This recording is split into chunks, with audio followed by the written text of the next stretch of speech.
tama ay makakasama mo siya. Sa mang sulok na mundo, may pagmamalaki natin ang ating lahing Pinoy. Yan ay paulit-ulit ko pong sinasabi dito at sa aking mga programa. And true enough, may pagmamalaki po talaga natin ang ating lahi. At isang ehemplo, dito ngayon sa sinasabi ko, akin po ipakikilala sa inyo si Ma'am Malu Prado, all the way from Dubai, UAE. Ma'am Malu, anong oras po dyan, madam? Anong oras po dyan, ma'am? Ano po, 7:30 a.m. 7:30 a.m. Okay, sa Dubai. Now, Ma'am Malu, kayo po ang may-ari ng MPQ Tourism. Yes, sir. Okay. Wow. Dati po kayong helper, cleaner, food server nung dumating kayo dyan sa Japan, sa Dubai. Ngayon, Yes. kayo po isang negosyante na. Tama? Tamang-tama po. At, yan. At, kayo lang po ang bukod tanging Filipino-owned travel agency sa buong Dubai. Correct po. Wow! Monopoly! Oh, okay. At ito pong pinakamaganda na talagang na-touch ako. Dahil pinatitira nyo na po yung mga distressed OFW sa inyong apartment dyan sa Dubai nang walang kapalit. Of course po. Talagang ano po yan. Pagbibigay po ng give back sa mga natulungan at yung mga blessings na nakukuha ko po. Okay. Ma'am, pwede pakikwento sa amin, paano po nag-umpisa? Alam namin na dati kang helper cleaner. Paano kayo nag-umpisang umakyat hanggang sa marating nyo, kayo po na ngayon ang CEO, Chief Executive Officer ng inyo pong kumpanya? Paano nangyari yun? Dumating po kami dito. Ako po sa tourist visa. Then may tulong po sa akin na isang lokal na nagtiwala po para i-manage yung travel agency niya. Then wala po akong pero pinakita ko po yung the best ko. Kahit sahot, pero talagang pinagkatwalaan po nila ako. Then after that, nung nakaipon po, nagtayo na po kami ng sarili naming travel agency. Oh, okay. At ilan po yung empleyado nyo lahat-lahat? Po ay 10 po. 10. Okay. Ano po yung madalas na binibili sa inyong tour package o ticket, lalo na ngayong pandemya?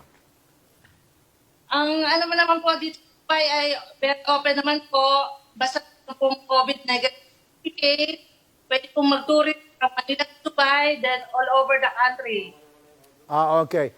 So, kahit na okay, nawawala-wala si ma'am. Okay.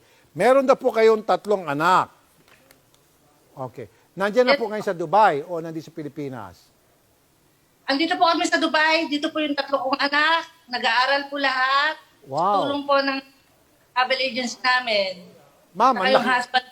Okay. Bahay niyo po ba yun? Yung nakikita namin ngayon sa TV screen? Yes, idol. Ba, mukhang mansion po yata yan. Opo. Oh, okay. Ayan. Oh, beautiful family. 3 anak. Si Mr. ano pong trabaho, ma'am? Sa ano po siya? Warehouse. Sa Silicon Waste District po, sir. So yung bahay na yun, bagong bili po ninyo? Pinagawa po namin 1,000. Okay, hirap si yung boss na ma'am, nawawala. Hello, ma'am. Opo. Okay, yan. Now, bago kayo dumating dyan sa Dubai, kayo na po ay dating factory worker sa Taiwan. Opo, 5 years. 5 years. Paano po kayo napunta dyan sa Dubai from Taiwan? Ano po, baka sakali, kasi po noong time na yon 2005, sikat na sa Dubai. Kahit po walang darat ng trabaho rito, nagbaka sakali po kami. Oh, okay. Talagang yung pong tinatawag na nakapalad na po talaga, destiny na talaga na dumating dyan sa Dubai at kayo po i-asenso dahil maraming kayo matutulungan ng mga kababayan natin. So ilan na po yung mga kababayan natin ang natulungan nyo na po, yung nakatira po din dyan sa inyong apartment, yung in distress at pinatulog nyo, pinakain nyo, and then later on, nakabangon at nakabalik ng Pilipinas, nakatrabaho ulit. Mga ilan na po sila, ma'am? Hindi na po mabilang, pero hindi lahat po ng kung natulungan ko man sila, naging stable din sila rito, naging successful. Oh, so meron ka ng mga natulungan, ma'am, na umasenso din. Nagkaroon na rin mga negosyo at magagandang trabaho. Marami po, pati po mga family ko, kamag-anak, mga kapitbahay, pinapunta ko po rito. Then hanggang ngayon, yung mga kasamahan ko sa Taiwan, andito pa rin naman sila. Maganda yung mga work nila po. Napakabait yun naman po at some of these people, kayo pa po siguro nag-sponsor, pamasahin nila para makapunta dyan sa Dubai. Minsan po, ganun po. Talagang mabait talaga ako. Halata naman, ma'am eh. Pero ma'am, bukod sa kayo lang pong bukod tanging Filipino-owned travel agency, marami din po kayong nakuha ng mga awards. Pakikwento sa amin itong mga awards na nakuha nyo dyan sa Dubai dahil sa inyong negosyo. Awards namin. Sige po. Ano po yung mga awards na yan, ma'am? The year. Ano po? Tapos po, it is Best Travel Agency. Aha. Yan po yung mga success. Yan Oh, po ang yung dami. mga awards Oh, po. ang dami. Yan po yung Okay, hirap. education sa business din sa mga staff. Okay, hirap ng signal ni ma'am. Ma'am, ganito na lang. Very inspiring po talaga, nakaka-inspire po yung inyong pong kwento. Gusto niyo pong magmensahe sa lahat ng mga kababayan natin na gagawing, kumbaga, inspiration yung inyong kwento, na gagayahin po kayo. Ano pong mensahe niyo sa kanila? Na galing sa hirap dati at yumaman, paano? Ano ba yung formula mo? Anong sekreto mo, ma'am? Go ahead.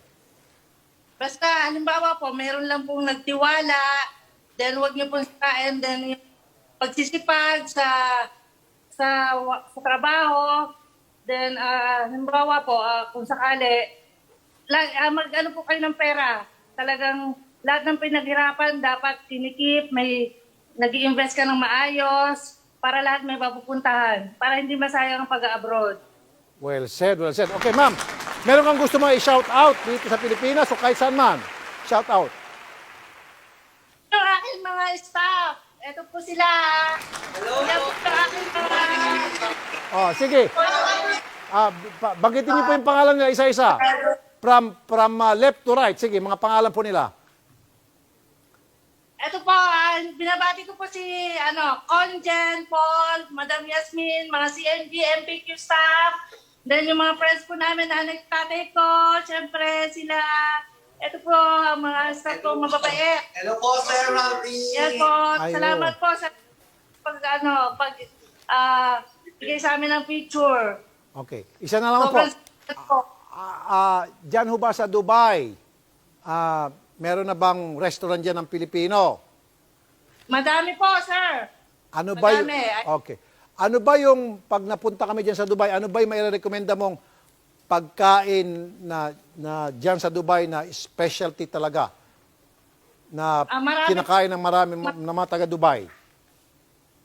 Marami po yung mga Arabic at Filipino food. Ang gusto niya, sir? Meron ba yung fusion na pinaghalo na Filipino and Arabic food at ang naging resulta, boom, at maraming nagkagusto?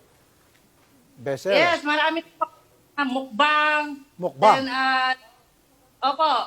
mukbang. Then yung mga shawarma.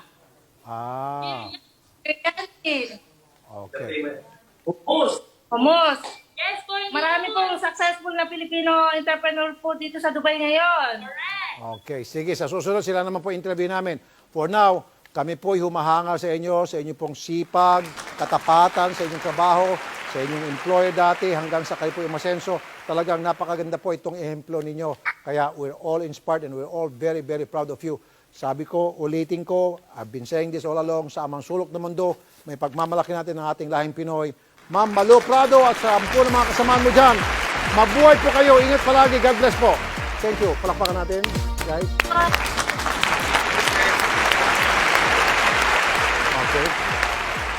Tanga-nga po talaga ang ating mga kababayan Pilipino tulad ng kwento nito ni Ma'am Malu. Yan sinasabing from rags to riches. Okay.